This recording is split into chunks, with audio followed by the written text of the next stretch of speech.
We're on TV. The Christmas moose. The Christmas. You see that? We're on TV. That's the Hanukkah moose. It's more of a Hanukkah moose with those colors.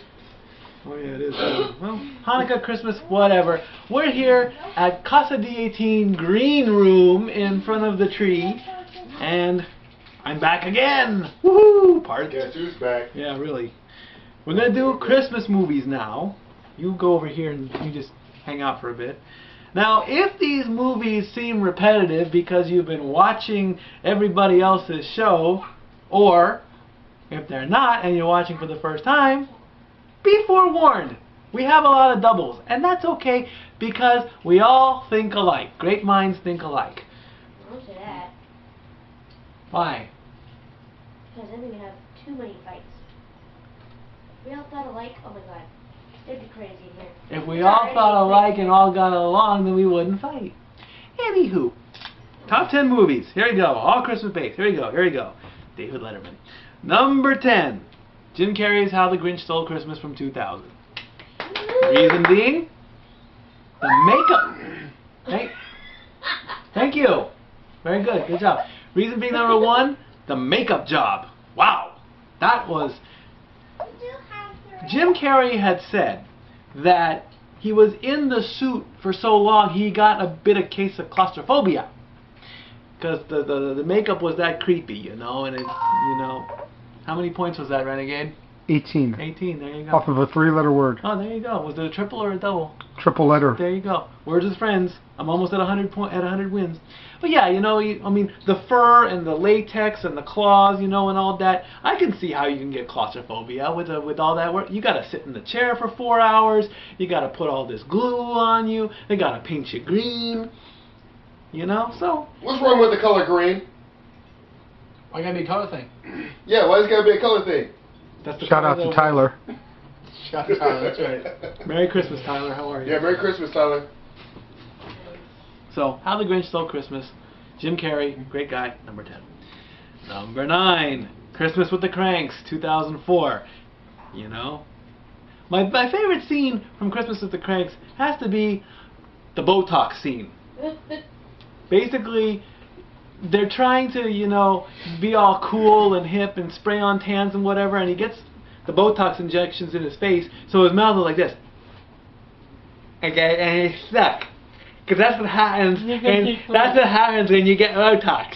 Your eyes go like this, and you can't close your mouth, okay? And he's sitting at a table with a bowl of pineapples and a glass of water, and he tries to put the pineapple in his mouth, and he can't, and he can't chew, and then he tries to take a drink of water, and the water just dribbles all over his mouth, and he's got this horrible deep spray-on tan that looks like a... He looks like Snooki, let's put it that way, okay? Snooki? Yes, Snooki is the queen of spray-on tans. Yes, she is. She's not brown, she's orange. Yep. But she's a hot-looking midget, though. Oh, no. That's why they say she looks like an Oompa Loompa. And if you think Snooki, you get the hell out of here. Snooki is, I knew. You know you like her boobs. Kasabas. At WrestleMania, there's Kasabas that she has, you know. Child. That's why I didn't say... You gotta be super squeaky clean. You cannot use any word like that. Kasaba melon is a fruit. Not in that sense it ain't. Well, yeah, he don't know that. You don't even know what that means. I don't even know what that means. He'll figure it out. Number 8 from 1986, The Christmas Gift. John Denver. Excellent. John Denver, who Renegade actually introduced me to that. So thank you, Renegade, for that one. You know, architect goes to the town. Mean old nasty architect boss wants to level the town. It's like, no, we can't do that. He sings songs on his guitar. Happy feeling movie. Very nice. Loved it a lot. John Denver, he's the man. He's the business. John Denver is Stat Boy approved.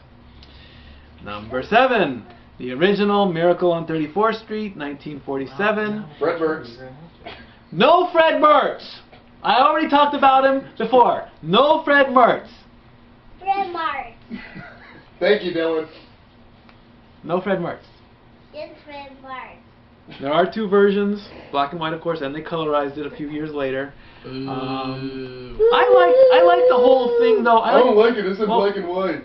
I like the whole department store war between Macys and Gimbels. That's what goes on in New York. You know, it's like. In fact, that wasn't even a scene. It's like a lady had come up to Kris Kringle asking for some certain kind of toy, and when he was working at Macys, and he says, "Oh, go to Gimbels or go to this other store down the street. They've got that toy." Macy here, oh, Mr. Macy might not like that, you know, or Mr. Macy, Mr. Gimbel, the biggest department store feud since beginning of time. I guess. Are there any other department store wars that I need to know about? You know, is Target better than Best Buy? I don't know. Target and Kmart had a decent little feud going for a minute. Mm-hmm. And then Walmart obliterated them. Yeah, obliterated them all. Kmart had to have Rosie O'Donnell as a spokesperson. That's what killed that feud. Rosie O'Donnell. Yeah, didn't they take guns off their shelves because she... Yeah, because she hates the NRA. Because she's a Christmas tree. I hate Rosie O'Donnell. Whoa.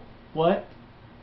I said because she's a Christmas tree. Well, the Spanish one. Who's a Christmas tree? Rosie O'Donnell. I want him to tell me. Who's a Christmas tree? Famous Bee. Famous Bee is a Christmas tree. Yeah. Okay. Famous Bee, your biggest fan thinks you're a Christmas tree. Maybe you should dress up like Santa Claus. Where did that come from? Famous Bee. So Famous Bee is a Christmas tree. Yeah.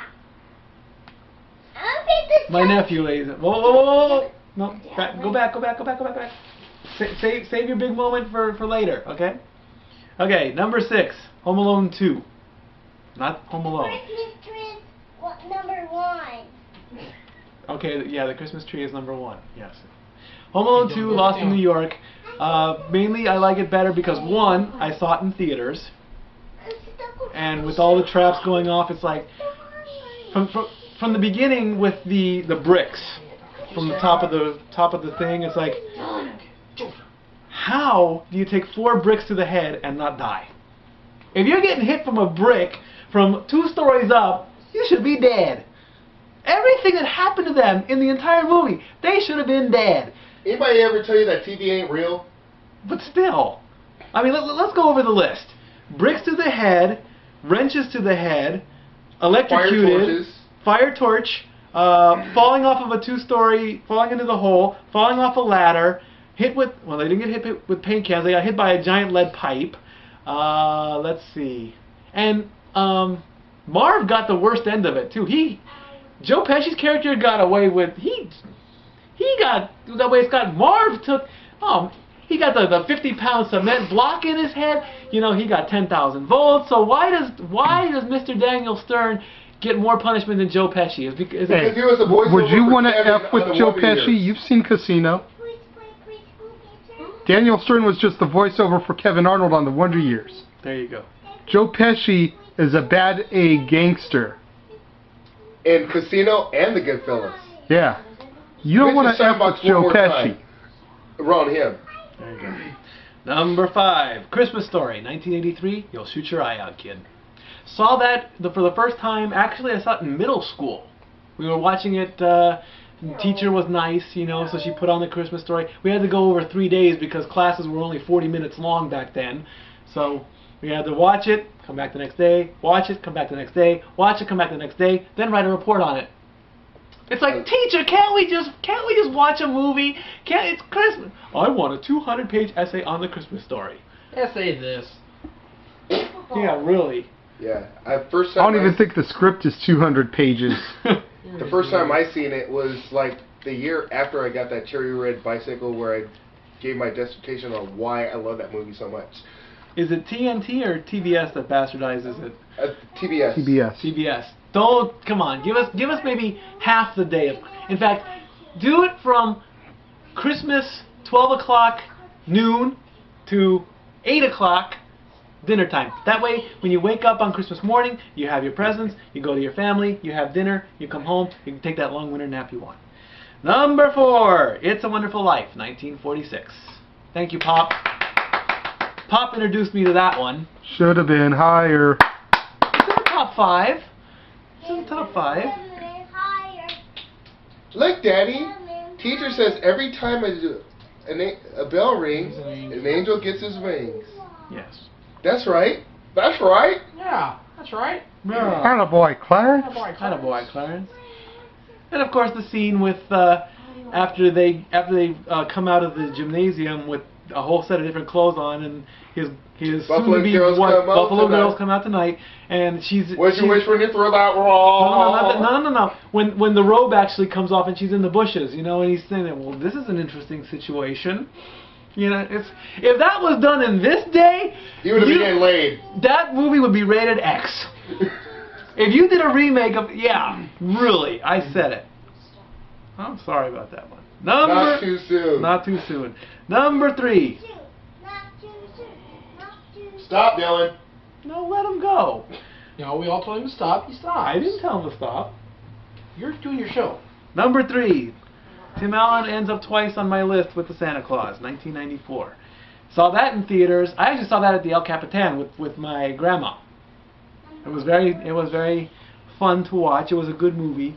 And a bit of trivia, in the original version there, in the scene on the soccer field, Judge Reinhold passes off Tim Allen his card. He says, you know, give me a call, and the joke is 1-800 whatever. Dylan's in the room, so I can't. But it's a dirty line, okay? In the DVD releases and whenever they showed on TV, they had to edit that scene out because that's not Disney. So that scene is unless you saw it in theaters, you're never going to find that scene again. And of course, Tim Allen plays a very good Santa Claus, you know. Parts 2 and 3 for me are okay. 3 was the icing on the cake. Let's bring in Martin Short, but the original I think is always the best. So there you go. Number 2, Muppet Christmas Carol, 1992. Can't go wrong with that. Bring in the Muppets, bring in Sir Michael Caine, put in some music. Great way to tell the story. You know, I particularly like the song at the end. Before he goes into Bob Cratchit's house. What's the title of that one, Renegade?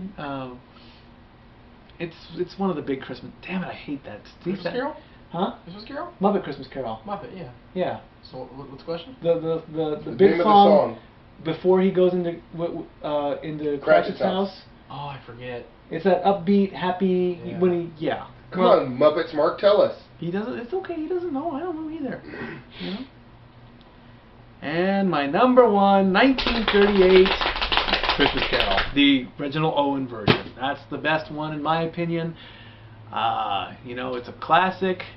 You know, I think even I watched that one for the first time with Pop. Pop, you are so cool when it comes to Christmas. He sat us down here and he said, we're watching these Christmas movies because him and Renegade are uber Christmas people, and that's what makes it all special, folks. So here's my stat boy challenge for this. Sit your family down, get a whole bunch of Christmas movies, get the classics, get the newest stuff, sit down, put the kids to bed or have them watch it too, and watch these Christmas movies with your family, because that's what Christmas is about. Family. Alright? Kids need to know that. What's that? Kids need to know that, so they need to stay up and watch it. Exactly. Exactly. Presents are a plus. Christmas is family. There you go. And dinner and caroling and visiting with your grandma. Grandma may be creepy, but she still loves you, folks. I used to love caroling. Until she gets ran over by a reindeer. Oh, really? And she's mad. My grandma would be. I used to love caroling when I was a kid, too. I love my family very much, and that's why they're on this show. Alright? So I've done my shows. There we go. My part of this is done.